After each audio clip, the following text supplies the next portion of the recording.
Bon après-midi à toutes et à tous et merci de nous retrouver pour cette émission spéciale. Que vous soyez à Douala, Yaoundé, Garoua ou ailleurs au Cameroun et dans le monde, merci de nous accorder votre temps. Cet après-midi, nous abordons un sujet grave, urgent, mais trop souvent ignoré ou encore minimisé.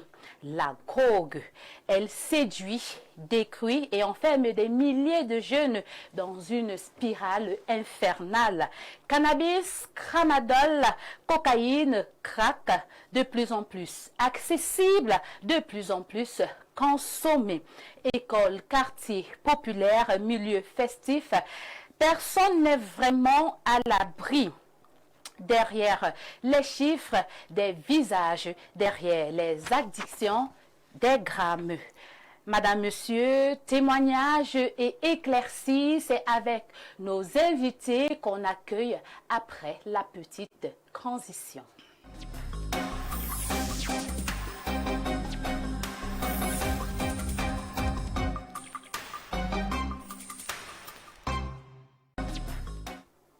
De retour sur ce plateau, fidèles téléspectateurs, vous êtes bien en direct de votre émission Au cœur de la santé sur Info TV. Je commence par accueillir nos deux premiers invités en attendant que la spécialiste Dr Laure Mengeme nous rejoigne. Je commence par vous, Frédéric Badefa. Bon après-midi. Merci, merci. Comment allez-vous? Très bien. Vous êtes un consommateur de grog durant cette émission. Vous allez nous raconter votre histoire, ce qui vous a conduit à consommer les grogs. Bon, merci de cette parole. Rappelez-nous déjà, qu'est-ce que vous faites dans la vie? Je suis un débrouillard. D'accord. Ok, tout au long de l'émission. Ok, d'accord. Tout au long de l'émission, on va vous poser une série de questions pour essayer de comprendre ce qui vous a conduit dans ce phénomène, si on peut dire ça comme ça. C'est un plaisir de vous avoir sur ce plateau. Merci. On poursuit avec vous, Max Fabrice Fango. Bon après-midi. Merci beaucoup. Vous êtes tout souriant depuis le début, là. Ça va? Très bien, ça va, ça va. Ok, vous êtes un ancien consommateur de grog. Ah, oui. D'accord. Qu'est-ce que vous faites dans la vie? Ouais, pour le moment, je travaille au VDA auprès des personnes malades mentales, déjà l'hôpital Jameau. D'accord, c'est un plaisir de vous avoir sur ce plateau. Merci beaucoup. En attendant que le docteur Laure Mengeme nous rejoigne, elle est psychiatre. Fidèles téléspectateurs, je vous propose de regarder le focus du jour.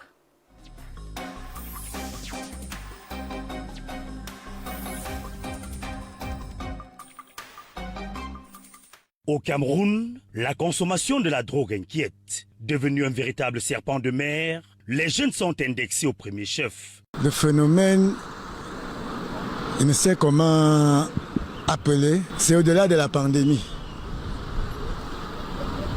qu'est le VIH. C'est un fait au niveau de la jeunesse camerounaise. De nos jours, on constate que la plupart des jeunes, je dirais même environ 80% des jeunes prennent aujourd'hui des drogues et des stupéfiants de toute nature. La question qui est sur toutes les lèvres est comment en est-on arrivé là? Tout part d'un relâchement de la part des parents, de la rigueur de la part des parents. L'une des causes premières de ce phénomène, c'est l'oisiveté. On a beaucoup de jeunes qui manquent quoi faire. Souvent même des diplômés pour la plupart. Les plus courageux se retrouvent en train de faire le mototaxi. Pour endiguer le phénomène, des pistes de solutions sont proposées. L'État peut multiplier les patrouilles et puis nous, parents et enseignants aussi à notre niveau, on peut mettre plus d'accent pour contrôler, pour mieux éduquer nos enfants. Je pense que la meilleure façon, c'est de contrôler nos enfants à la maison et d'éviter des sorties nocturnes et des groupes qui se forment au quartier. Tous les maillons de la chaîne sont appelés à jouer leur partition afin de lutter plus efficacement contre la consommation de la drogue.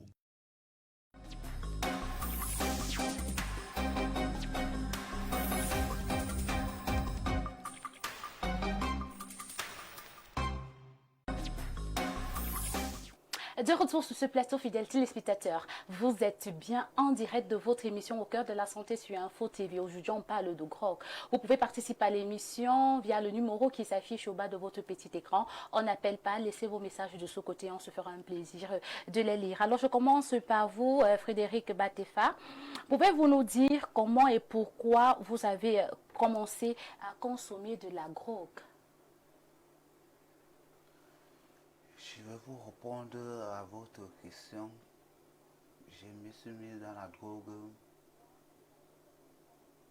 par des problèmes, des soucis et le découragement. Et puis, bon, l'entourage que j'ai retrouvé, j'ai rentré dans la rue. Je me suis lancé dans ça.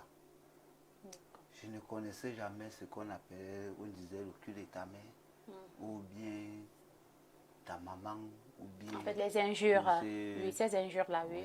On va éviter de les citer. Mais je suis arrivé dans la rue, j'ai trouvé tout ça. Et j'ai compris que dans la rue, il faut se battre pour être... Et la drogue, en général, la drogue ne nous détruit pas. Ça détruit ceux qui veulent être détruits. Ça, c'est votre perception. Oui. D'accord. Pour moi, la drogue, quand je prends la drogue, je suis posé. Je n'ai aucun souci. Je ne fais pas de problème. Ça vous rend plutôt calme? Calme. D'accord. Et à quelle fréquence vous consommez ces drogues-là? Consommant la drogue. C'est tout le temps? Tout Matin, le midi, temps. soir? Bon, on peut dire 5 heures. Et après, l'après-midi. Et bref, 18 heures. D'accord. Donc, on doit dire 3 fois par jour. 3 fois. Est-ce que vous ressentez des conséquences physiques, mentales ou sociales liées à cette consommation? Non. Pour vous, tout va bien lorsque vous consommez de la drogue? Posé. Vous êtes très posé. Sans souci. Avez-vous déjà essayé d'arrêter? 22 fois. Qu'est-ce qui vous empêche d'arrêter de consommer la drogue? Je peux dire quoi? C'est l'environnement? C'est quoi? L'environnement et puis l'encadrement. Vous n'êtes pas suffisamment encadré. Pas ça. Ok. Est-ce que vous vous sentez soutenu par votre entourage ou par les structures de santé dans votre combat contre la dépendance? Je le ressens. Je le ressens très bien. Mais Votre famille, elle est où? ma famille est à Bafia. À Bafia. Ok. Ma famille se trouve à Bafia. Et ma mère se trouve à Colmessin. Elle est D'accord. débrouillante. Et qu'est-ce qu'elle dit par rapport à cette situation? Elle combat ça. Elle combat. Combat nuit et jour. Donc vous avez quand même le soutien de votre maman. Manque de moyens pour m'aider. Alors qu'est-ce qui selon vous pourrait réellement vous aider à sortir de cette spirale? C'est d'avoir un encadrement, un logement, et puis de quoi faire une activité. D'accord, vous voulez travailler, vous voulez un encadrement en plus de celui de votre maman. Donc quelque chose qui va vous occuper afin de laisser la drogue. D'accord. Ok, d'accord. Je me tourne maintenant vers vous, Frédéric Batefa. Fango Fabrice. Fango Fabrice, Fango, excusez-moi, Fango Fabrice, vous êtes un ancien consommateur, consommateur de drogue, et vous nous avez dit, vous travaillez déjà, vous vous débrouillez déjà. Alors, qu'est-ce qui vous a poussé à consommer de la drogue à un moment donné de votre vie? Bon, j'ai commencé à consommer la drogue quand je me suis retrouvé dans la rue. Parce que, étant dans la maison familiale, la femme de mon oncle me menaçait. Étant dans la maison familiale déjà, parfois je n'arrivais pas à manger. Je dormais même déjà parfois dans la rue. Étant dans la maison familiale, j'ai préféré quitté la maison pour me retrouver dans la rue à l'âge de 9 ans. Et c'est comme ça que étant dans la rue, que j'ai rencontré mes amis qui consommaient déjà de la drogue, de temps en temps près de moi. Et les envies aussi a commencé à venir. D'accord. Et quel est le déclic ou alors l'événement qui vous a motivé à arrêter de consommer ces drogues-là? L'événement qui m'a motivé à laisser la drogue, c'est que j'ai vu certaines personnes à cause de la drogue qui sont devenues vraiment malades mentales. Quand je les voyais, on me dit c'est la drogue. J'ai dit mais c'est pas possible.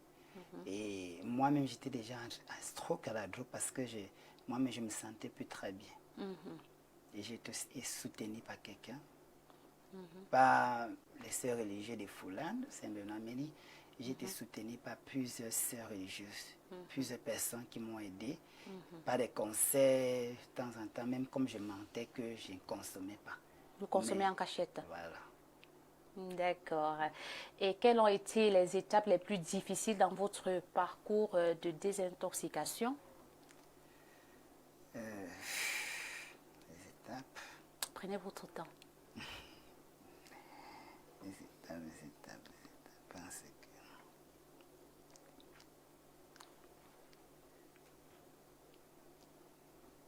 On vous écoute. C'était pas facile.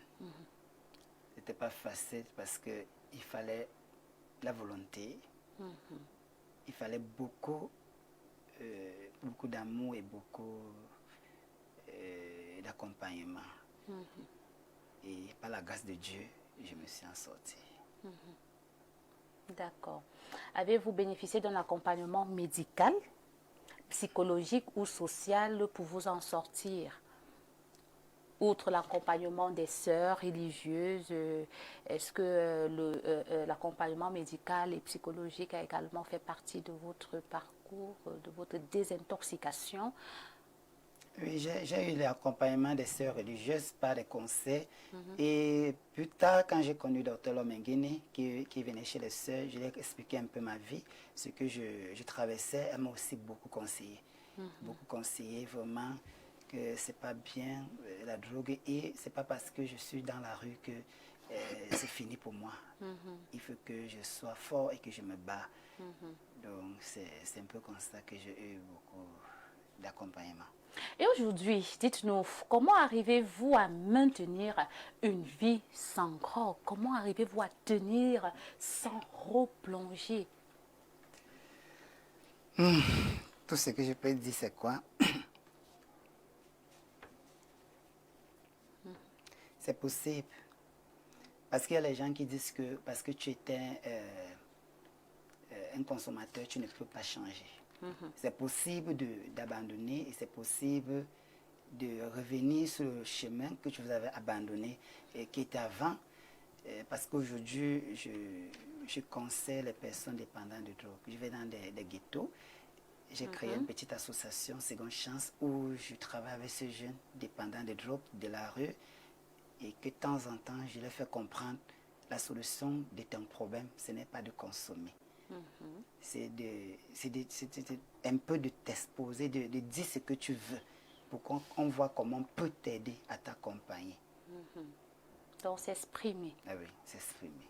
D'accord. Et quel message souhaitez-vous adresser à ceux qui consomment encore ou hésitent à se faire aider?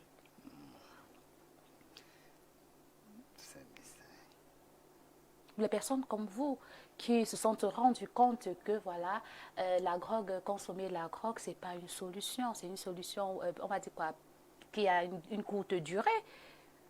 Qu'est-ce que vous leur conseillez, ces jeunes-là qui sentent dans la rue, puisque en vous entendre parler, on se rend compte que la rue est pourvoyeur à cette consommation des substances illicites, parce que justement vous vous sentez abandonné, vous vous sentez seul, vous êtes confronté à tout genre de danger, un environnement pas très sain. Voilà, ils sont dans la rue, et supposez qu'ils sont en train de nous regarder, ces jeunes-là justement qui ont vécu des maltraitances comme vous, justement, qui se sont retrouvés tout seuls et qui sont maintenant face à leur destin. Qu'est-ce que vous pouvez leur dire? pour que, d'abord, il n'essaye même pas de commencer à consommer la drogue. Ça, c'est pour ceux qui n'en consomment pas encore, mais qui ont l'intention. Et maintenant, et pour ceux qui consomment déjà et qui n'arrivent pas tout seuls à arrêter. Tout ce que je peux dire, il est possible de contrôler sa propre vie. Pourquoi? Parce qu'il est possible que tu contrôles ta vie et que tu demandes de l'aide. Et étant dans la rue, sans vous mentir, quand vous êtes déjà SDF, n'oubliez pas que la drogue est à côté de vous. Il y a peu de personnes qui vont dire « j'étais dans la rue, je ne consommais pas ». C'est un menteur. Donc, c'est tout ce qu'on peut faire, c'est que si tu consommes la drogue déjà et que tu dis que tu ne peux pas arrêter parce que je n'arrive pas à arrêter. Je ne sais pas comment je peux faire pour arrêter, mais je veux te dire que c'est possible d'arrêter. C'est possible d'arrêter si tu as les gens qui te conseillent. Si tu as les gens auprès de toi qui veulent t'aider. Peut-être tu es chômeur, peut-être tu ne fais rien. Tu le fais parce que tu n'as pas une occupation. Et tu as besoin d'être occupé parce que la plupart des personnes qui sont dépendantes, ce sont des personnes qui ne font rien. Ils sont dans les quartiers. Les passe-temps, c'est la drogue.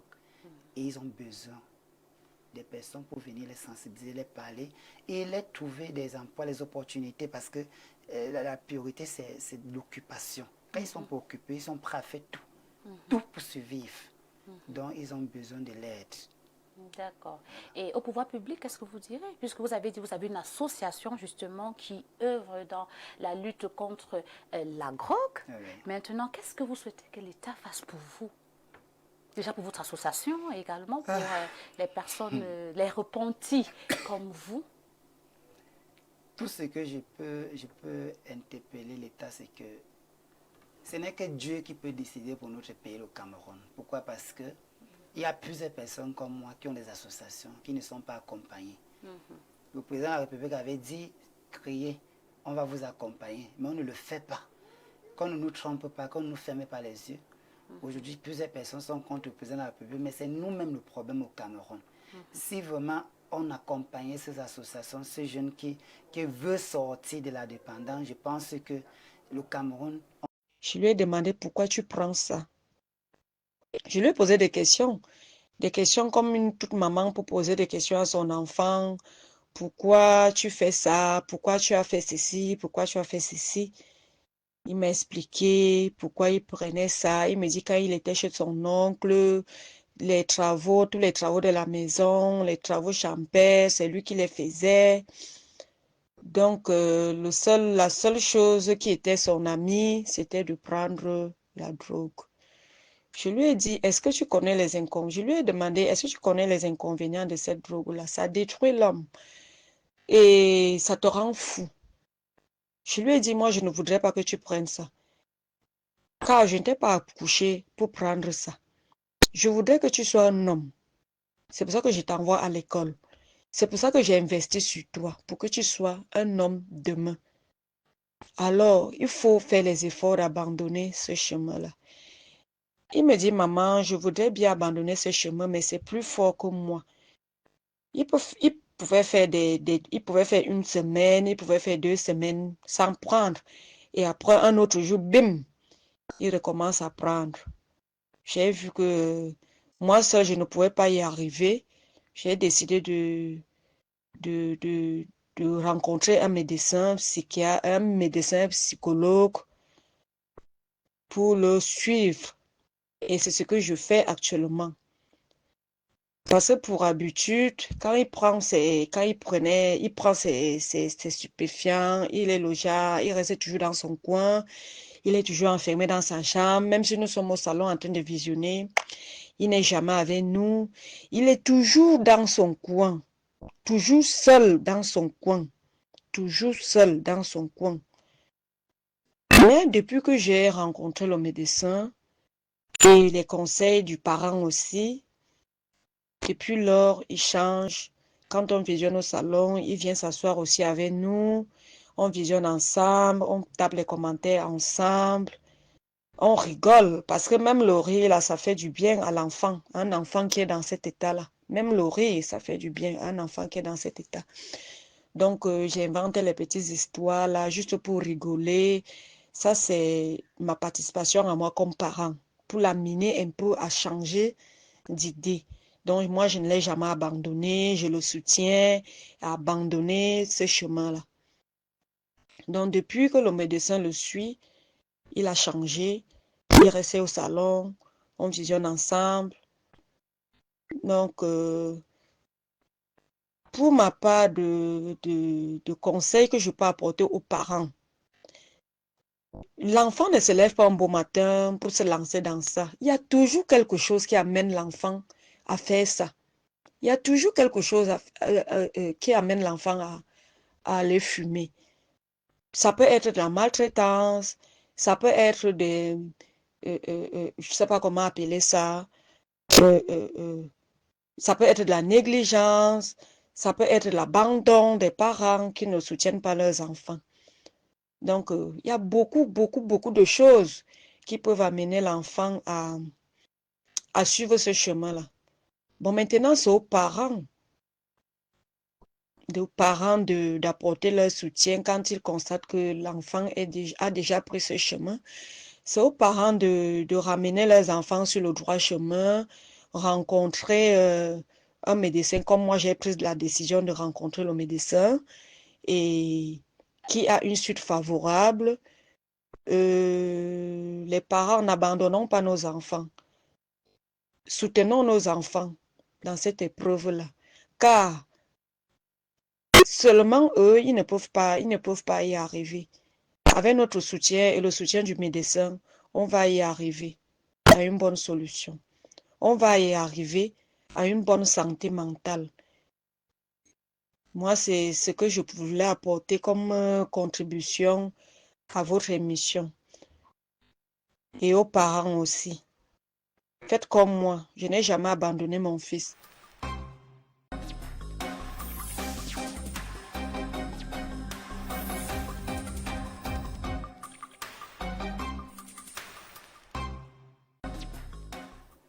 De retour sur ce plateau, fidèles téléspectateurs, vous êtes bien en direct de votre émission Au cœur de la santé sur Info TV. Le thème du jour est Grogue, spirale infernale au Cameroun. Elle nous a déjà rejoint, notre spécialiste, notre expert, celle-là on ne présente plus, Dr Laure Mengeme. Bon après-midi. Bon après-midi. Comment allez-vous? Ça va. Je rappelle aux téléspectateurs que vous êtes psychiatre, vous êtes sous-directeur de la santé mentale au ministère de la Santé publique. Oui, oui. C'est un plaisir de vous avoir sur ce plateau. Nous remercions Info TV également. D'accord. Vous avez écouté le témoignage de cette maman dont l'enfant a commencé à consommer la drogue dans des circonstances vraiment, dans des circonstances familiales, on va dire comme ça. Oui. Je vais commencer immédiatement avec vous, votre première question. Dites-nous, quel est aujourd'hui l'état de la consommation de drogue au Cameroun, notamment chez les jeunes? Voilà, merci beaucoup.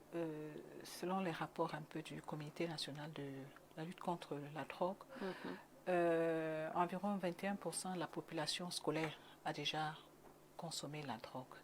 Et vraiment, au quotidien, si on peut dire sur 15 personnes que l'on a en consultation, environ 3 et même 4 viennent consulter pour consommation de drogue. Donc, vraiment, c'est le premier problème de santé de nos jeunes et c'est déjà un problème de santé publique. D'accord. Docteur Laure, quelles sont les substances les plus consommées dans notre pays, le Cameroun, et y a-t-il des tendances spécifiques selon les régions? Merci beaucoup. De façon globale, c'est quand même les mêmes de façon globale les drogues qu'on retrouve. Il y a l'alcool, parce qu'il faut savoir que l'alcool, c'est une drogue, parce que quand on parle de drogue, on voit seulement le cannabis, l'héroïne, le tramadol et autres, mais il faut savoir qu'on a l'alcool, on a le tabac, il y a le tramadol, il y a le cannabis et puis tout le reste. D'accord, il n'y a pas une région spécifique? C'est consommé partout, à la même fréquence, à la même quantité? De façon globale, un peu, oui. C'est vrai qu'il faudrait des études plus approfondies pour qu'on soit plus spécifique. D'accord. Et quelles en sont, selon vous, les principales causes ou facteurs favorisant l'entrée dans la consommation de drogue? Voilà. Généralement, on dit que le problème de consommation de drogue, c'est la rencontre d'un produit, d'une personnalité et puis d'un environnement. Et donc, quand on prend le produit, les facteurs de risque, c'est quoi? C'est déjà le type de drogue, parce que toutes les drogues ne sont pas addictogènes au même degré. Dans le type de drogue consommée, il y a des drogues plus dures que d'autres. Le mode d'administration, selon qu'on avale, selon qu'on se fait injecter ou on inhale, ça a un impact sur le cerveau. La quantité, un peu que l'on consomme au quotidien, le coût, la proximité, donc tous ces facteurs-là sont important. La personnalité, comme la dame l'a dit tout à l'heure, il y a des conditions quand même que l'on retrouve à, si on peut dire 95%, le mal-être. Voilà. Toutes les situations qui mettent l'individu dans un état de mal-être sont favorables à cette consommation. Et plus tôt l'individu est confronté à ces situations de mal-être, plus il est à risque. C'est quoi? C'est les maltraitances, les abus de toutes sortes, les carences affectives, l'amour. L'amour ici qui n'a rien à voir avec le matériel, avec l'argent. L'amour qui est dans la bonne interaction, dans la bonne communication, la bonne relation avec l'autre. Donc, il y a ces facteurs-là. Il y a aussi des facteurs génétiques. Il faudrait que les adultes sachent que lorsqu'ils consomment, ils prédisposent leur progéniture de 40 à 60% de risque. Donc, ici, lorsque l'on voit un peu ces foisonnements de bas-là, il faudrait que les adultes soient conscients qu'eux-mêmes, ils ont une part un peu dans le devenir de ces enfants à travers cette consommation. Il y a l'impact des substances, des neurotransmetteurs comme la dopamine sur le plan biologique qui sont responsables. Et sur le plan environnemental, il y a ces dysfonctionnements sur le plan familial. Vraiment, c'est un aspect très important sur lequel il faudrait que la population travaille. Les familles, ça va mal dans nos familles. Sur le plan scolaire aussi, on a des problèmes, des dysfonctionnements sur le plan scolaire, des dysfonctionnements aussi sur le plan professionnel, sur le plan social, la communauté, les cultures qui favorisent, dans notre culture par exemple, pour accueillir un individu, qu'est-ce qu'on fait? C'est l'alcool. Si vous ne donnez pas l'alcool à un individu, quand il vient chez vous, alors c'est des facteurs favorisants. Il y a même aussi des cultures qui vous disent, la dame, la femme, si pour allaiter, pour qu'elle ait une... Pour que le lait soit... Voilà, il faut consommer. Et il y a des cultures aussi que quel que soit ce qu'on fait devant l'enfant, quand on mange, quand on boit, il faut aussi donner à l'enfant. Alors si le père ou le grand-père, il mange ou il consomme, il donne et c'est comme ça que... Donc il y a ces situations de cet stress, ces traumatismes qui sont vécus, des abus, entre guillemets, sexuels et autres, qui sont vécus et qui ne sont pas pris en charge. Les échecs scolaires.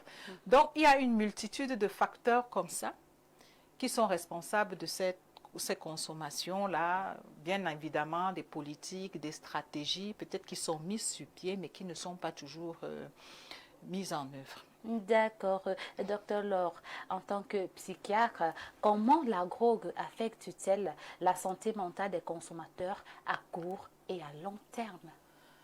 Voilà. Ici, la drogue va affecter des parties précises au niveau du cerveau. Et ces parties-là ont un impact sur l'humeur, dont la drogue affecte notre humeur. C'est pour ça que vous allez les voir. Soit ils peuvent être irritables, soit ils peuvent être agressifs, soit ils peuvent être en retrait. Voilà, ça affecte l'humeur, ça affecte la pensée, la façon de penser d'un individu, de raisonner, de juger. Vous allez les voir sur les motos. Il y a 2 camions là qui sont côte à côte, mais lui, il estime qu'il peut passer. Voilà. Donc la pensée, le jugement, le raisonnement, l'attention, tout ça est altéré. Il y a une altération aussi, il y a un impact sur la perception, la façon dont on perçoit les choses. Donc, on peut se mettre à délirer, des perceptions, on perçoit des choses qui n'existent pas. La perception de la douleur même n'est plus la même parce que vous pouvez, quand il consomme peut-être sa morphine ou son héroïne, alors il peut avoir tout type de lésions sur le plan physique. Là, il ne ressent rien du tout. Donc, il y a des troubles comme ça, il y a des troubles du comportement. Voilà, il y a des troubles du comportement, ça peut être de l'agitation, ça peut être le retrait et ça peut entraîner tout type de troubles, que ce soit sur le plan physique, mental. D'accord. Docteur Laure, existe-t-il un lien fort entre toxicomanie et troubles psychiatriques comme la dépression, la schizophrénie ou encore l'anxiété? Voilà, merci beaucoup. Quand on parle de toxicomanie, on n'est pas loin de l'addiction. Il faut déjà savoir que c'est une maladie du cerveau. Une maladie chronique du cerveau qui fait en sorte que l'individu soit dans l'incapacité de s'abstenir de consommer le produit, malgré le fait qu'il soit informé, qu'il sache que ça a des répercussions sur le plan physique. Et bien évidemment, il y a un risque également, parce que c'est l'une des complications, des conséquences un peu de cette consommation de drogue. Donc, la consommation de drogue peut entraîner la maladie mentale, tout comme la maladie mentale peut être à l'origine à cause du mal-être que ça suscite, parce que si quelqu'un déprime par rapport à une déception amoureuse ou un échec, il peut consommer soit l'alcool, soit le tramadol et autres. Donc, la drogue peut être à l'origine de la maladie mentale, tout comme la maladie mentale peut être à l'origine de la consommation de ces substances. D'où l'importance toujours, lorsqu'on a un cas de consommation de drogue, de la mener chez le spécialiste. Parce que les mêmes causes vont entraîner les mêmes effets. S'il y a un fond de mal-être, parce que généralement, l'on se focalise uniquement sur la drogue, sur la substance, mais la substance n'est que le symptôme de quelque chose. Il faut retrouver la cause.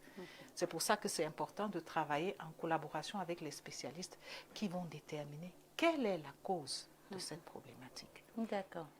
Et quels sont les défis que vous rencontrez dans la mise en œuvre de la politique de santé mentale face à ce phénomène? Voilà, merci beaucoup. Le principal challenge, c'est que les populations, les décideurs puissent comprendre que quand on parle de santé mentale, ça veut simplement dire le bien-être. Et voilà une problématique qui interpelle fortement la santé mentale, parce que c'est une problématique de santé mentale qui interpelle le bien-être, parce que la base, généralement, de cette consommation, c'est le mal-être.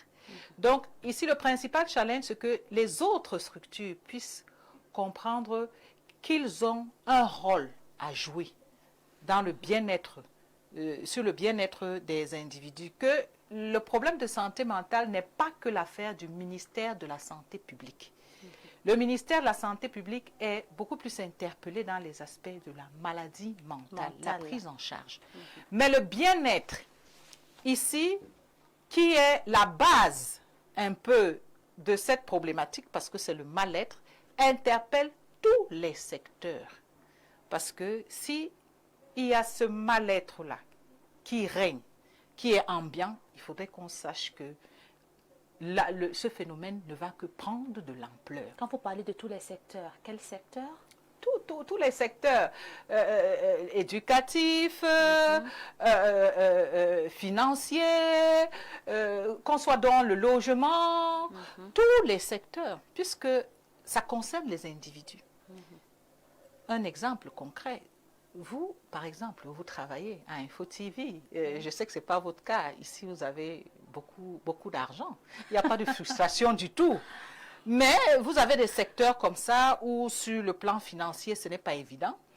Où les frustrations, c'est le lot quotidien. Et où le responsable a du mal donc à assumer ses fonctions au quotidien, payer le loyer, envoyer les enfants à l'école. Donc, il est dans un état de mal-être. Et quand il rentre à la maison, il ne peut donc pas, parce que quelqu'un qui est dans un état de mal-être ne peut pas donner le bien-être. puisqu'il sera concentré. Il va trouver les moyens pour pouvoir payer la scolarité des enfants, pour pouvoir gérer le quotidien et autres. Par conséquent, il ne peut pas avoir le temps à consacrer à sa progéniture qui a besoin de lui, qui a besoin de lui dire qu'il y a un ami à l'école qui le harcèle, qu'il y a le voisin qui le harcèle, où elle a été abusée. Et l'enfant qui est dans cet état de mal-être-là, parfois il essaye même de communiquer, mais on répond par la violence. Donc, lui aussi s'installe dans le mal-être et comme il y a cet instinct de survie, il aura recours donc à la consommation de drogue. Donc, vous voyez donc un mal-être qui a commencé en milieu professionnel peut donc avoir des répercussions et entraîner la consommation de drogue chez l'enfant parce que justement, on n'a plus le temps de communiquer cet amour-là, d'interagir, d'avoir de bonnes interactions avec les enfants. D'accord, vous voulez ajouter quelque chose avant qu'on lise les messages des téléspectateurs? La parole à qui veut la prendre, hein? Tout ce que je peux dire, c'est quoi? Je remercie déjà le docteur Laure Mengeni et tout ce que je peux attirer son attention, c'est vraiment que le Seigneur puisse l'utiliser afin qu'il y a beaucoup de jeunes là dehors qui consomment et qui n'ont pas d'aide. Ils ne savent même pas. Même la désintox, parfois ils n'ont pas les moyens pour... Ils ont la volonté, mais il n'y a pas les moyens pour aller à Jamou pour le faire. C'est le cas de Frédéric Badefa, oui, justement, problème financier. D'accord. Et beaucoup aussi ont besoin de l'occupation, c'est très important parce travailler. Que sans laquelle il va seulement se noyer, continuer dans la drogue. D'accord. Bon. Ok. Il y en a des jeunes qui arrivent aujourd'hui dans la rue, ils n'ont jamais eu à consommer la drogue, mais dès qu'ils racontent celui-là, une fois dedans, ils se laissent entraîner. Ils se laissent entraîner. Puisqu'il n'a pas d'encadrement, il n'a pas un logement, obligé de faire ce qu'il voit. Son frère fait qu'il a trouvé dehors. D'accord. D'accord, docteur. Chers invités, on va lire les préoccupations des téléspectateurs. Esther Ngono depuis Nkwaba nous dit « Je suis enseignante et je vois des élèves de 14 à 15 ans consommer du tramadol en classe. On est dépassé, on a besoin d'une vraie stratégie au niveau scolaire. » Boris Wamba depuis Dokoti du côté du littoral. Ici à Douala, la drogue circule librement, on connaît les points de vente, mais personne ne fait rien. Les jeunes se perdent pendant que les vendeurs s'enrichissent. On va lire cet autre message. Mon neveu a tout abandonné à cause du cannabis. Il est violent maintenant, on manque d'encadrement ici. Ou peut-on avoir de l'aide dans la région de l'Est, docteur? C'est Sylvie Mendouga qui nous écrit ce message depuis Berthois 2. Ils peuvent avoir de l'aide où du côté de l'Est? L'hôpital régional. L'hôpital Parce régional qu'aujourd'hui, dans les 10 régions, donc, il y a des services de santé mentale au sein desquels il y a des services d'addictologie. D'accord. Donc, ils peuvent aller là-bas. À l'hôpital régional de Berthois. Oui. D'accord. Même dans les villages, les jeunes fument le chanvre indien.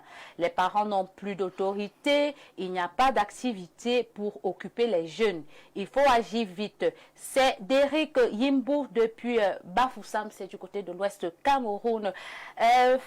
Fatouma Adamou nous dit, chez nous, c'est le tramadol qui fait des ravages. Beaucoup de jeunes mototaximens en prennent pour tenir la route, mais ils deviennent accros et incontrôlables. Voilà, ça rejoint ce que vous étiez en train de nous dire tout à l'heure, que le motoman, lorsqu'il a déjà pris ça, il voit deux gros porteurs, mais il a la sensation qu'il peut passer entre eux. Jean-Elvis Ntida, il nous écrit depuis Bamenda, c'est du côté du nord-ouest Cameroun. Le problème, oh là là, il a essayé d'abréger, on va essayer de lire, j'espère que ça va aller. Le problème est grave ici aussi. En plus du conflit, les jeunes fuient la réalité dans la drogue. Il faut des centres de soutien psychologique pour les aider du côté de Bamenda. Bon après-midi, Ange Mario Touf, très belle émission. Docteur Mengome, merci de parler de santé mentale. Il faut aussi éduquer les familles, car souvent on cache ces cas par honte au lieu de chercher de l'aide. C'est Karine Eodo depuis Bolova. Lucien Vendon nous dit, je suis éducateur dans un collège. On a surpris plusieurs élèves avec des cachets. Il nous faut des formations pour détecter et accompagner les jeunes à risque. Il nous écrit depuis Gaoundéré, c'est du côté de la Damawa. On va lire cet autre message. Bon après-midi à tout le panel. Les drogues circulent jusque dans les coins touristiques. Des jeunes filles tombent dans la prostitution à cause de la dépendance. On a besoin d'un vrai plan social. C'est Brenda Ba depuis Kribi. On va lire cet autre message. Ok. Chantal Eoum nous écrit depuis le quartier Biemassi. Merci pour cette émission. Mon petit frère de 19 ans a sombré dans le tramadol. On ne sait plus quoi faire en famille. On se sent seul face à ce problème. Il faut plus de sens pour aider ces jeunes.